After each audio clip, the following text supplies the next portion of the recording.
Alright guys, I sold a few vaporizers to people who have asked for instructions or a tutorial. So I figured the easiest way for me to do that is to just make a little video showing you how I use my vaporizer and some of the equipment I use when I vaporize. But before I do that, I was just going to take you through the tools that I use and also talk about Varroa Mites in general, because understanding the life cycle of Varroa Mites will kind of help us understand when oxalic acid is good to use, when it's not as effective, and during those times when it's not as effective, what we can do to kind of make it more effective. So let's start with Varroa Mite. So as hopefully most of you guys know, Varroa Mites are a parasitic mite that live in the hive with the colony, and when those mite numbers become high enough, it suppresses the immune system of the colony, and you start seeing all kinds of stress-related diseases show up, and then also mite-specific diseases show up as well. So the Varroa mite, it roams around in the colony.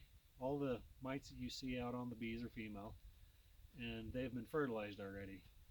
So shortly before that mite is ready to lay eggs, that mite will sneak into a worker cell that has a larva that's about ready to be capped. And it'll sneak in there under the larva, and it'll hide until the bees cap the cell. Shortly after that cell is capped, that mite will lay a single drone egg, and then it's a certain amount of hours, I can't remember, I want to say it's like 30 hours, but on a regular basis that mite will continue to lay female eggs until, for a certain amount of time, kind of until the bee emerges. So when those mites all emerge, that drone will mate with all his sisters and fertilize them.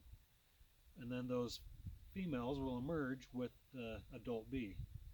So that female mite will roam around the colony for 4 to 9 days. And, sorry, car's passing, sorry. During that time, she's just maturing and getting strengthened.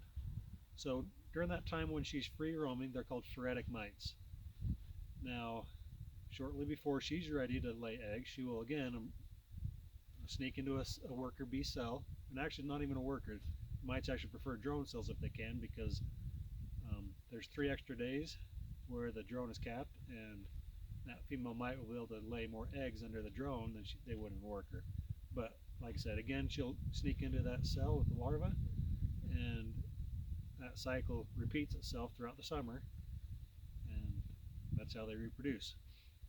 So the reason I told you about that is because oxalic acid only kills Faradic mites, and they say it's 95 to 97. I've heard 99%, but let's go with 97% effective at killing Faradic mites. So as those mites are cruising around, if we can get that oxalic acid vaporized into the hive, we can kill 95% of them. Now, only 80%, well, only about 20% of the mites at a given time in the summertime are Faradic. The rest are hidden under those capped cells, and the oxalic acid doesn't kill them. So for us to kill them during the summertime, we have to do multiple treatments I've heard 5 to 7 days. I've tried 7 days, and that if I treat every 7 days, the theory is when those mites emerge, you kill them when they're out before they go back and under the cap cells.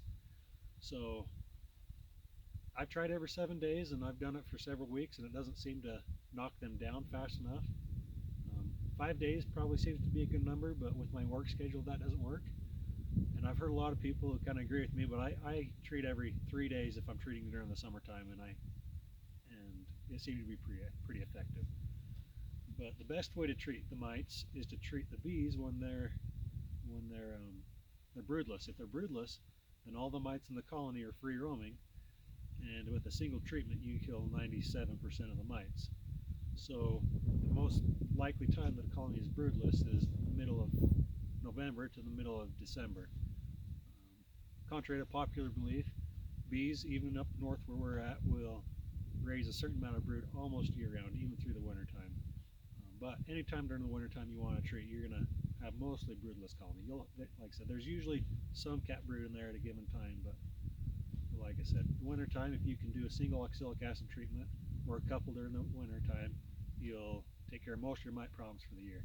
So usually I'll treat in November, and then oftentimes I'll treat mid-March or sometimes mid-February, just 2 treatments in the winter time, and then I'll just monitor my numbers throughout the summer, and if they get bad enough, I'll treat again, but usually I don't have to. Usually I'll check my hives, and I'll check 10 colonies, and out of all 10 colonies, I'll find 1 or 2 mites out of all of them. So that's a little bit about Varroa mites, and I'll come back here in a second. We'll talk about the tools of the trade.